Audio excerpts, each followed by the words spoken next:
This video is going to demonstrate the use of the product rule to find the derivative of this expression, and again we have something involving an exponential function.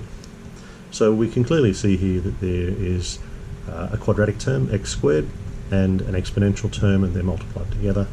So we'll write this as u times v, and I'll note here that u equals x squared. Immediately, because I know I'll need them in a minute, immediately I will find du dx, which is 2x. V is e to the 3x. And again, I'll need to find the derivative of e to the 3x. This one's not quite so straightforward, because technically 3x is a function which is itself being operated on by the exponential. Technically this is a chain rule. So really I would need to say this is something like e to the q, where q equals 3x.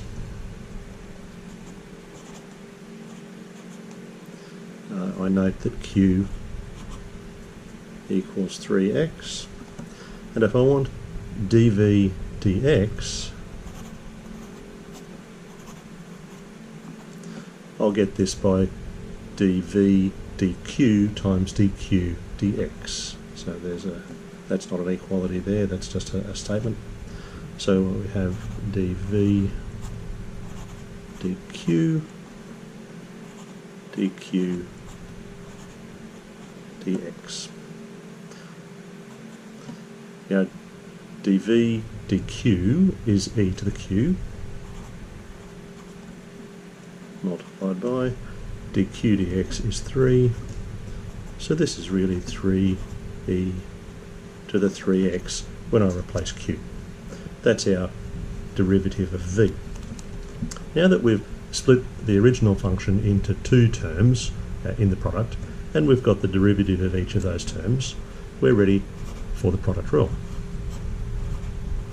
dy dx equals v times du dx plus u times dv dx. Now we've done all the hard work here. Don't skip this step. Doing all the preliminary steps here makes the rest of this really just a matter of plugging the appropriate answers in. Now we know that v is e to the 3x. du dx is 2x. U was x squared. And dv dx after the chain rule was 3e to the 3x.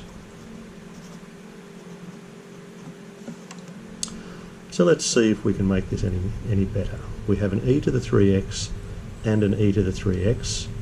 We have 2 and 3, there's nothing common there. We have an x and we have an x squared. So we do have a common factor of x times e to the 3x. And when we take that common factor from here, we're left with 2. From the second term, we're left with 3x. So there is the derivative of our function, dy dx, x times e to the 3x outside 2 plus 3x.